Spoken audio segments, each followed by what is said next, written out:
Kalau tablet merek lokal bikin tablet murah seharga sejutaan mungkin sudah biasa ya guys. Tapi kalau brand dari US bikin tablet sebagus ini, kok harganya bisa sejutaan juga? Emang udah gak masuk akal nih perkembangan teknologi makin kesininya. Mau tahu ini tablet Android seri apa? Yuk langsung gas ke video unboxingnya. Packingan dusnya seperti biasa, modelnya kayak gini ya guys. Didominasi dus bekas dan lakban coklat untuk perekatnya. Dan saat dibuka ternyata masih dibungkus bubble wrap berwarna hitam. Baru kemudian terlihat tampilan box dari tablet aslinya yang bertuliskan Fire HD 10 with Alexa. Terus ada tulisan 32GB dan 1080p di pojokannya. Di pojok bawah ada tulisan Amazon. Di bagian belakang ada 6 selling point utamanya. Yang langsung kita bahas di videonya aja ya guys, biar gak kelamaan review boxnya. Di dalamnya cuma ada unit tablet, buku manual penggunaan, adapter charger 9W, dan kabel data USB Type-C. Build quality-nya juga terasa kurang solid, dan bagian kopong di bodi belakangnya berbahan plastiknya ini cukup terasa. Terdapat logo Amazon seperti busur panah di belakangnya. Terus ada kamera di pojok. Di samping kanan ada tombol volume, power, lubang charger, mic, dan jack audio. Di bagian atas ada 2 lubang speaker untuk bagian kanan dan kirinya. Lalu di bawah ada tempat untuk slot microSD yang support hingga 1TB. Untuk bagian desain, tablet buatan Amazon ini memang tidak terlihat istimewa karena masih menunjukkan bagian bezel yang cukup tergolong tebal. Namun untuk sebuah ukuran tablet berukuran 10 inch terasa cukup ringan dan tidak terlalu berat. Layar 10 inch-nya sendiri beresolusi 1200x1920 pixel yang berpanel IPS LCD. Punya ketajaman warna yang cukup bagus dan tidak terasa burik. Pokoknya udah nyaman kalau untuk sekedar buat nonton YouTube ataupun film. Ditambah dukungan dual stereo speakernya dengan Dolby Atmos, bikin nuansa multimedianya makin terasa maksimal.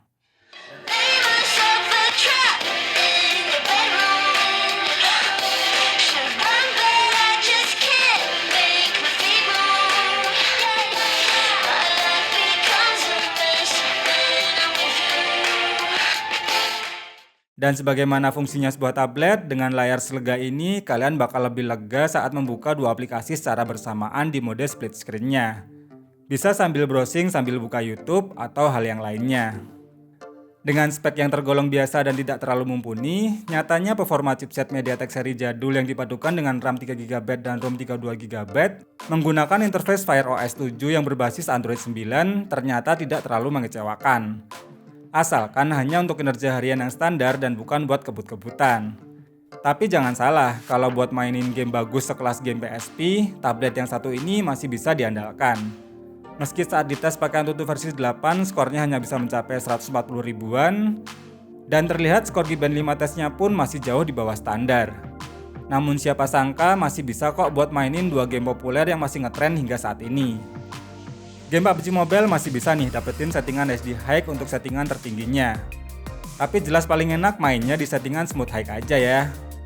Dan untuk gameplaynya ternyata emang beneran masih cukup smooth walau ada frame drop pada momen tertentu. Kalau untuk sensor gyronya nggak bisa diaktifkan, namun kontrol touchscreen-nya masih terasa responsif. Overall buat main game PUBG Mobile masih terasa playable dan fan-fan aja, walau cuma mentok di 30 frame per second. Bermain selama 30 menit, suhunya hanya naik ke 39 derajat Celcius dan baterainya berkurang sebanyak 8%. Beda cerita kalau buat mainin game seberat Genshin Impact. Meski bisa install dan download datanya, namun saat mulai masuk gamenya saja sudah mulai terasa anomalinya. Walau sudah disetting full rata kiri dengan semua efek di off-kan, tetap saja gameplaynya benar-benar kayak freeze dan tidak playable sama sekali. Tapi kalau buat mainin game MOBA kayak Mobile Legends ini masih enak-enak aja. Walau belum bisa unlock settingan grafis ultra, untuk settingan high frame rate-nya masih bisa diaktifkan. Gameplaynya juga terasa smooth walau tetap ada frame drop saat war berlangsung. Tapi overall masih tergolong playable dan suhu panasnya juga hampir tidak terasa sama sekali. Bermain selama 30 menit, suhunya hanya naik ke 38 derajat Celcius dan baterainya berkurang sebanyak 7%. Kalau memang mau lebih enak lagi, mending mainin game PSP pakai emulator yang bisa di-download gratis dan bisa main secara offline. Terus tinggal dikonekin ke stick PS4 atau PS5 buat kontrolernya. Asli, jadi makin puas dan lega banget nih mainin game PSP di layar 10 inch kayak gini. Game fighting kayak Tekken 6 gini juga terasa smooth dan kualitas grafisnya juga lumayan halus. Dan menurut saya malah lebih bagus dibandingkan dengan game Android pada saat ini. Selain itu, masih banyak game lainnya yang bisa kalian download sesuka hati. Kayak contohnya game GTA, terus ada game God of War, hingga game Naruto pun bisa lancar dan hanya sekali aja terasa frame dropnya. Pokoknya kalau emang mau beli tablet ini buat ngegame, lebih recommended buat main game PSP kayak gini aja ya guys. Dijamin lebih puas dan nyenengin. Ditambah bisa nostalgia dengan game-game klasik yang dulu pernah kalian mainkan. Di bagian kamera, tablet ini punya kamera utama sebesar 5 megapiksel yang bisa merekam video SD 1080p dan kamera depan yang bisa merekam di 720p. Untuk kualitasnya juga tergolong standar dan memang sudah cukup kalau hanya untuk sekedar kebutuhan daring menggunakan aplikasi Zoom. Nah, kalau ini untuk kamera depannya. Aslinya kalau buat ngevlog enggak banget sih. Ini lebih cocok kalau buat ngezoom. Tapi kalau di luar ruangan kayak gini ya, kualitas suara penangkapan mic-nya, apakah suara saya kedengaran? Coba kalian komen.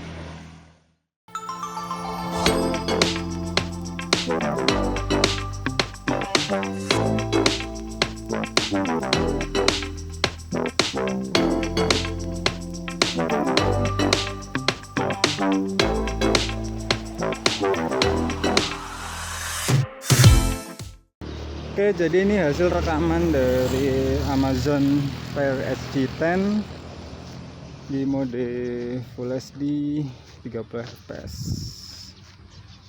Ya, karena tablet jadi aslinya kualitas videonya biasa aja ya guys.